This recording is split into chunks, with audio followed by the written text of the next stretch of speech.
Welcome to The Explainer. Today, we're diving into a topic that so many new parents think about, that little flat spot that can sometimes appear on a baby's head. We're going to break down why it happens and, most importantly, what you can do about it.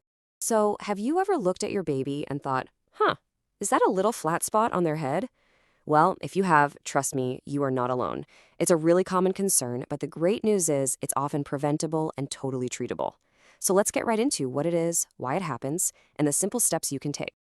All right, first things first, what are we even talking about when we say flat head syndrome? Okay, so a newborn skull is pretty amazing. It's not one solid piece of bone, right?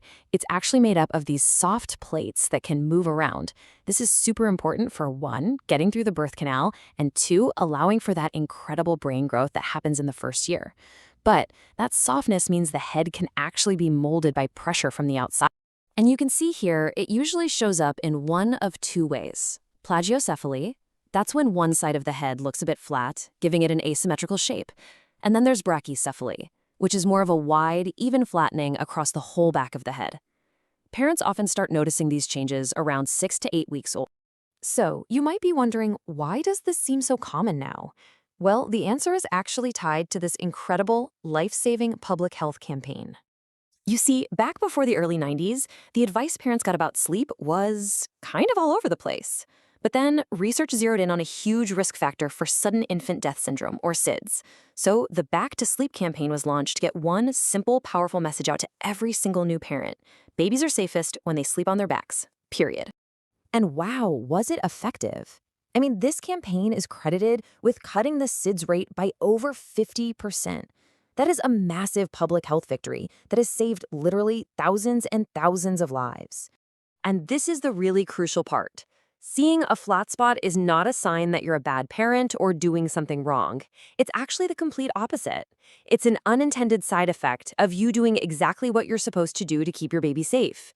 You're prioritizing their safety, and that is absolutely the right thing to do. Okay, so if back is best for sleeping, what's the game plan for when your baby is awake? Well, the number one strategy for prevention is a super simple daily habit: tummy time. I love this little mantra from the UK's National Health Service: tummy to play, back to sleep. It just sums up the whole philosophy perfectly, doesn't it? When they're sleeping, they're on their back. When they're awake and you're right there with them, it's time for some tummy time. So how do you even start with this? Don't worry, you don't have to jump into a 30-minute marathon session right away. The key is to start small. We're talking just a minute or two right from the first few days. A few short sessions after a nap or a diaper change are perfect. The goal is just to build up slowly and gently over time. And the benefits are huge, and they go way beyond just head shape. Tummy time is like a little baby workout. It's building all that strength in their neck, their shoulders, their upper body, the exact muscles they need to eventually sit up, to start crawling, and yeah, even to take their first steps. But tummy time is only one piece of the puzzle, right? The little changes you make to your baby's position throughout the entire day are just as important. Really, just think about your baby's entire day. The goal here is super simple. Just mix it up. Vary the pressure points on their head. That can mean something as easy as switching which arm you hold them in for feedings, changing which end of the crib their head is at each week, and just being aware of how much time they spend in containers like car seats and swings. And this is such a great tip because it really highlights how simple this can be. It's advice you'll hear from parent to parent. Babies are naturally curious, right? So if you change their orientation in the crib, they're going to naturally turn their head to look at whatever's interesting in the room. The light from the window, you walking by, and that simple turn is what we're looking for. Now, this is a really fascinating point, and it's a great example of this whole idea in action. It's not really about breast versus bottle feeding. It's all about the positioning. Mothers who breastfeed naturally switch sides, which automatically varies the baby's head position.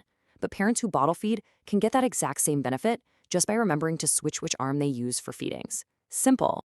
Okay, so let's say you've been trying all these things, but you're still a little concerned. When is it time to actually talk to a doctor? Look, the number one rule is always to trust your gut. If you're worried, it is always a good idea to seek professional advice. The biggest reason to get it checked out is to rule out something much, much rarer called craniosynostosis. As you can see from this chart, it's very different. It's caused when the skull's bony plates fuse together too early. It's rare, the head shape is different, and usually requires surgery to fix. Your pediatrician can easily tell the difference, usually just with a physical exam.